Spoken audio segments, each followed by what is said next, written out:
Wow, Amy Adams sure likes her some iced tea.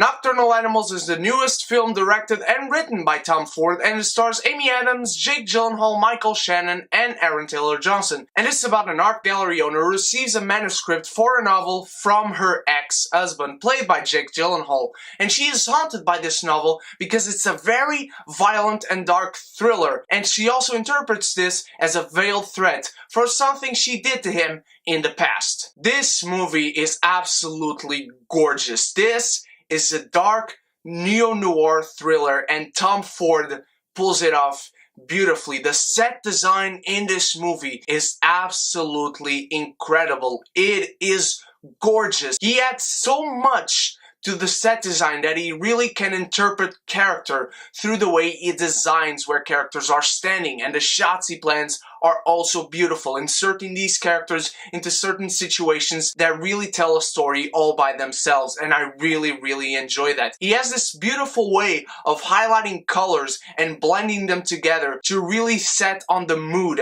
and the color grading in this movie is also very well worked. He highlights a lot the temperature of the color itself and really sets on the mood and the difference between characters from shot to shot. And another thing I really appreciated was the transformativeness, if that's a word, if it isn't, it is now, of the shots themselves. You really see transitioning shots from character to character, situation to situation, and they really are very far apart from each other. It really sets you on the same mood, but in a very different way because of the situations during the story that these characters are currently at. Amy Adams, once more, is fantastic in this movie. If she's going to be nominated, I believe she's going to be nominated for Arrival, but she is incredible once more in this movie. This woman is not happy with her life. She does not feel fulfilled. She is broken. And this haunting from her ex-husband really brings her down even more. She becomes attached to this novel so much, she starts being addicted.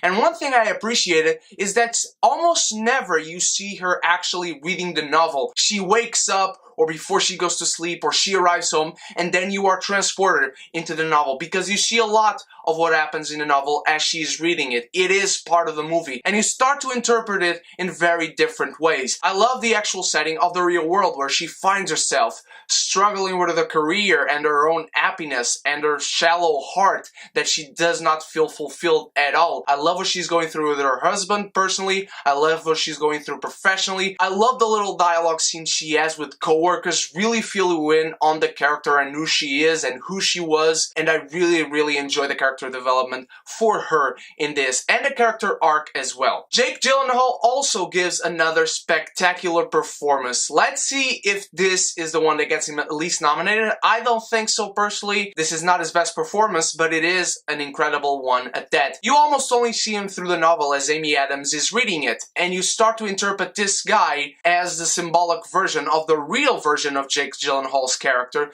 and you see what this man goes through. This man is haunted by what happens to him and to his family, and let me assure you, Isla Fisher was not chosen randomly. This man goes through a dark journey, a dark descent into this greedy, violent world that he did not expect to encounter, and he is helped by a very small, unfortunately, but still very awesome Michael Shannon performance. I love this guy, and I promise you, you watch this movie, you can tell the moments that he ad-libbed and the little twerks he added to the character, and they are all great. They really define this character as a Michael Shannon character, and I love it. I love that Michael Shannon can really diverge from character to character that he plays in movies. He's such a unique actor. He has so much creativity inside him waiting to burst. He's always different in every movie he's in, and he's always great. The story hooks you immediately because you really want to find out what happens in this novel, but you also want to find out what did Amy Adams do to Jake Gyllenhaal Gyllenhaal,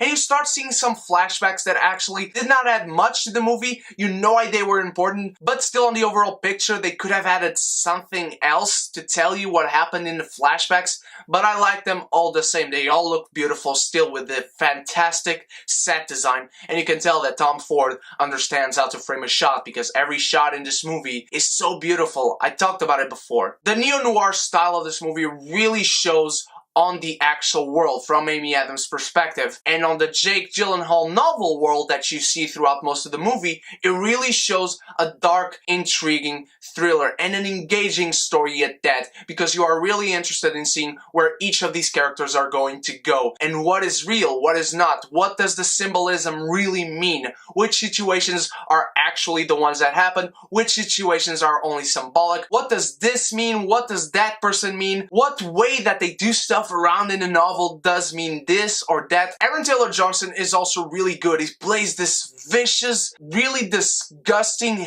hateful character that you really just want to punch in the face or shoot him in the head. I will tell you right now, this movie will annoy a lot of people.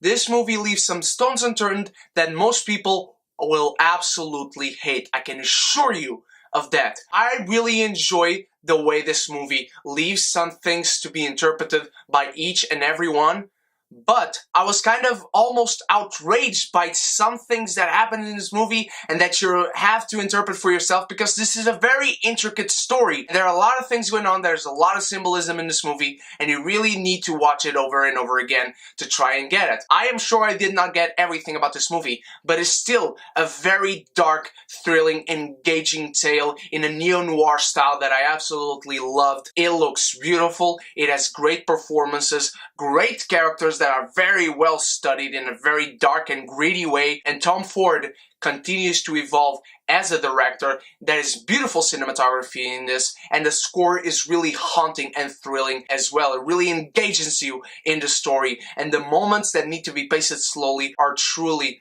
beautifully paced slowly. Nocturnal Animals is one dark of a thriller, and it is a very enjoyable and engaging one. And adapting a neo-noir style, it did it so well. I'm very happy for Tom Ford. I love almost everything about this movie, and because of that, I say that Nocturnal Animals is an amazeballs.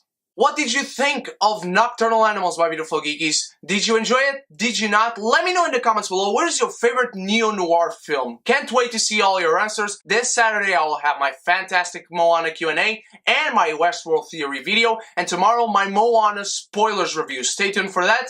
Hope you already watched Moana, and of course like this video and share. That is a big way for you guys to help me out. And don't forget to subscribe if you haven't. Click the button below and join the beautiful geeky community where we can be geeky united. Thank you so much for watching, my beautiful geekies. You guys are the freaking best. I love you all. Stay beautiful, stay geeky. Shit!